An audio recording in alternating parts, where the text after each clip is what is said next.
What's up, guys? You're not going to believe the players who were drafted above Julius Erving. It's shocking that Dr. J wasn't a top overall draft pick back in 1972. In fact, it's even more surprising when you realize he wasn't even in the top 10. So why did Erving fall so far down on the draft boards that year? Why didn't other teams catch a glimpse of his potential during the rigorous scouting process? Let's take a look at the players drafted before him, and then later we'll see what really could have caused him to fall so low. Julius Erving was taken towards the end of the first round, which back then was more than the usual 2 rounds we have nowadays. The first overall selection in this draft was LARUE Martin. The Portland Trail Blazers selected him first overall out of Loyola University. If you want the short version of how this pick turned out, some call him the worst number 1 overall pick in the history of the league. In his rookie year, Martin played in nearly 80 games and averaged just 4 points and 4 rebounds in about 12 minutes a game.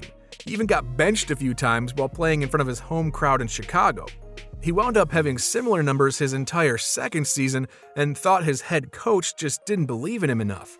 He got a new lead man in his third year and was a little bit better, but unfortunately he still got traded to the Seattle Supersonics and couldn't play a single game for them before getting cut.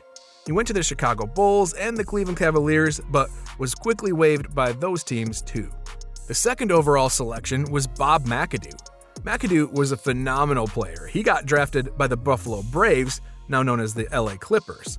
In his first season with the team, he won the NBA Rookie of the Year award and was, of course, on the All-Rookie First Team. He had 3 consecutive NBA scoring titles throughout his career.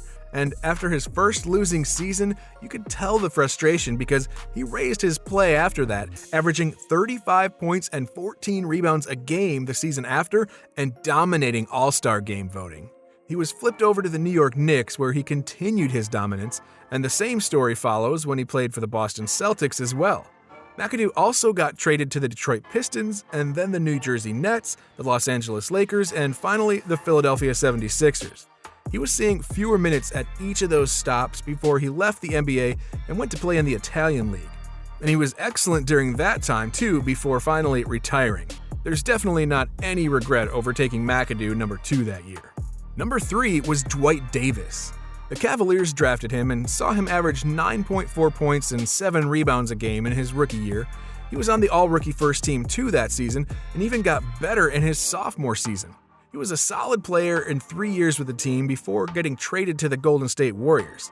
But he severely digressed with that team and saw his career end very early after a torn quadriceps he suffered in 1977. The 4th pick that year was Corky Calhoun. Calhoun did not last very long in the league, much like Davis. Selected by the Phoenix Suns, he played with them for 3 seasons. His play was not on par with how the team wanted him to play after spending a top 5 draft pick on him, so they sent him over to the LA Lakers. At the end of that season, the Lakers opted not to re-sign him either. It was then that he went to the Portland Trail Blazers.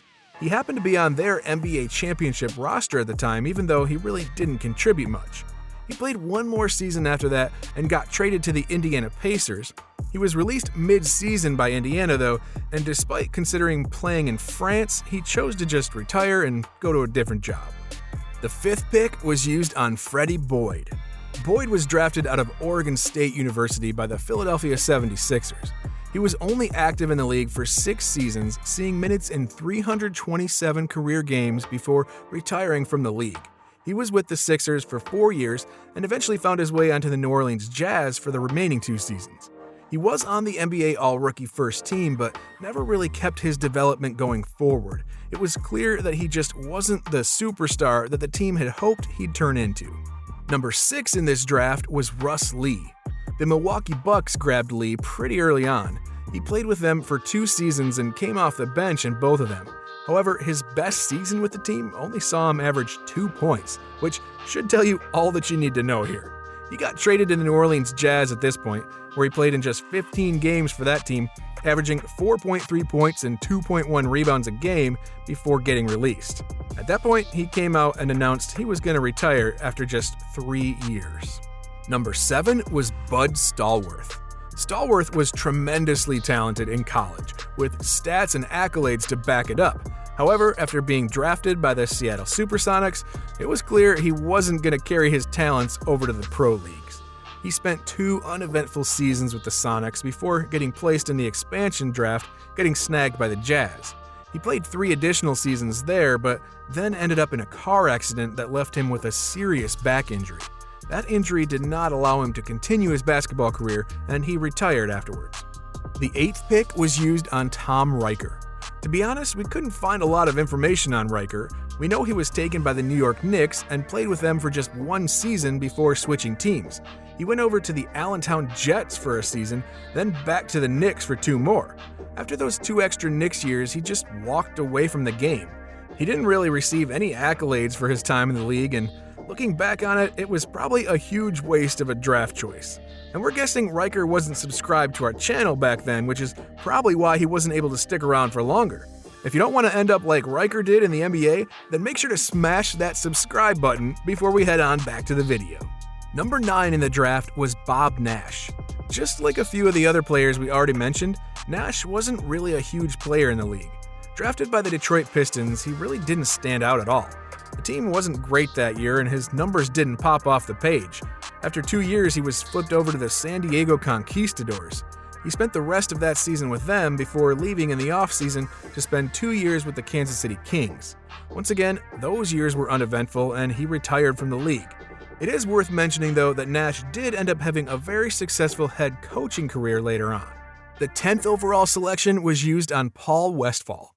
Westphal ended up being a great player. He spent time with the Celtics, Supersonics, Knicks, and Suns during the course of his career. He was able to play in the NBA Finals with the Suns, sadly though a series they ended up losing. He averaged 15.6 points a game throughout his career, and at one point was top 10 in scoring average multiple seasons. Westphal ended up being an excellent player, especially considering his draft position. Finally, the last player selected before Dr. J was the 11th selection, Ralph Simpson. Simpson joined the Detroit Pistons after the ABA-NBA merger, and he averaged 18 points a game. He went to the Denver Nuggets after a season, but averaged just 5.5 points that time around. He spent 2 more years in the NBA with the Philadelphia 76ers and the New Jersey Nets, but retired after that. He just couldn't seem to find that groove that he had while he was in the ABA. Then, of course, we have Erving, one of the greatest basketball players to ever play the game. With numerous accolades, phenomenal stories, excellent stats, Dr. J was easily one of the best players out of this draft class. It's interesting that he was selected so late, though. Part of the reason could have been his situation with the ABA having major contract disputes. One with the Atlanta Hawks, a team that illegally signed him to a contract before the draft, and another coming with the ABA as he signed a deal with them that he couldn't get out of after being drafted. It was a whole ordeal that likely turned a lot of top teams away. Plus, I'm sure other guys rose to their draft boards due to positional needs, which used to be a very big deal back then. Outside of those contract issues and ABA concerns, Erving was a top prospect, and he certainly had the numbers to back up his play over there. And that'll do it for this video on Julius Erving. What do you think? Was it surprising to you guys that he fell so far? Let us know in the comments, and if you enjoyed this video, be sure to check out Why Did 5 Teams Pass on Drafting Larry Bird next.